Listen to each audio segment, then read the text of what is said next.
As the world deals with COVID, I had a notion to go on a series of walks subtitled Poetry in Motion, highlighting popular places in my adopted home city, each one narrated with an original ditty.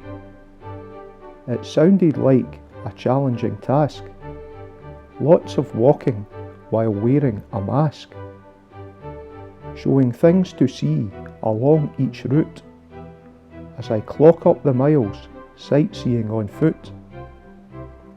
History presented in an unconventional way, pictures combined with interesting wordplay.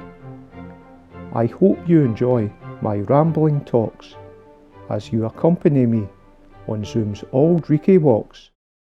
It's time to tick off an entry on the bucket list, an African adventure but with a twist. As prep there is safari lingo to learn, knowledge of the savannah do I yearn. But fear not, as there is no danger, I don't need the assistance of a ranger. I won't be travelling south of the Sahara to the Serengeti or the Masai Mara. I've ditched the jeep, so let's no longer tarry. It's time to begin an Auld Reekie Safari. On the way there are bound to be a few laughs. My binoculars fix first on a couple of giraffes. The dreaming spires, made from scrap metal. Martha and Gilbert, looking fine fettle. Outside the Omni Centre, on Leith Street, the taller one measures 22 feet.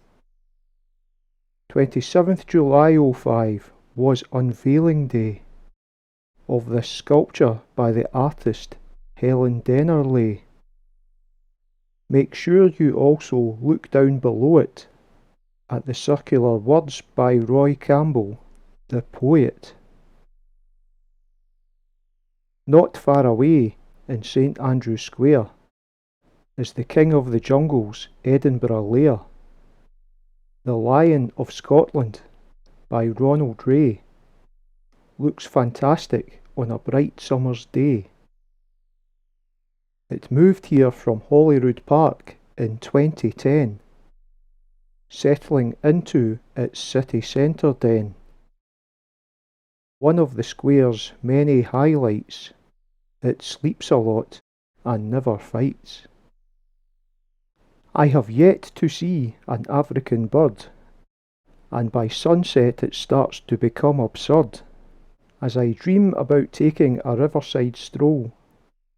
The night heat starts to take its toll. After much uncomfortable turning and tossing, I have a vision of a pelican crossing, accompanied by two men, one red, one green, but never together are these men seen. This pelican's strange call sounds like a beep. At first light I emerge from a deep sleep. In the grass market near the West Bow Well, within the lobby of an Apex hotel, ready to pounce on prey as it scans the floor, is a leopard, a hungry carnivore. Of humans they are normally wary, but this one doesn't look all that scary.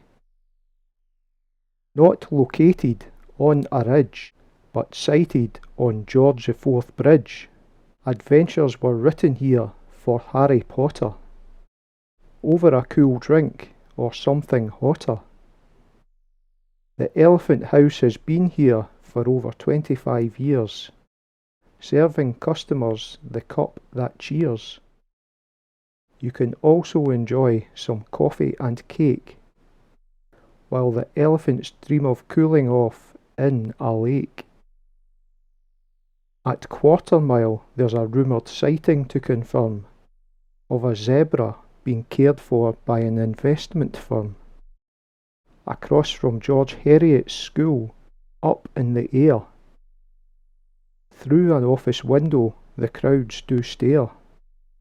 It's true, Here's the evidence in black and white.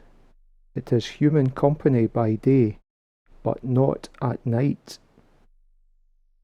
We move on again towards Charles Street, where at Edinburgh Uni's Informatics Forum you will meet a quirky sculpture that brings great delight, a tribute to the former bookshop on this site.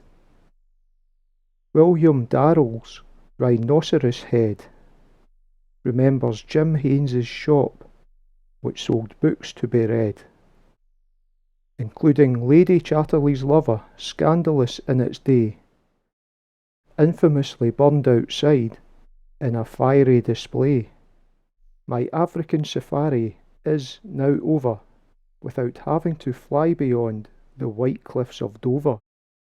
For more Auld Reekie walks, I'll see you soon. I'm now soaring high in a virtual hot air balloon. Join me next time as I go for a walk along the Water of Leith walkway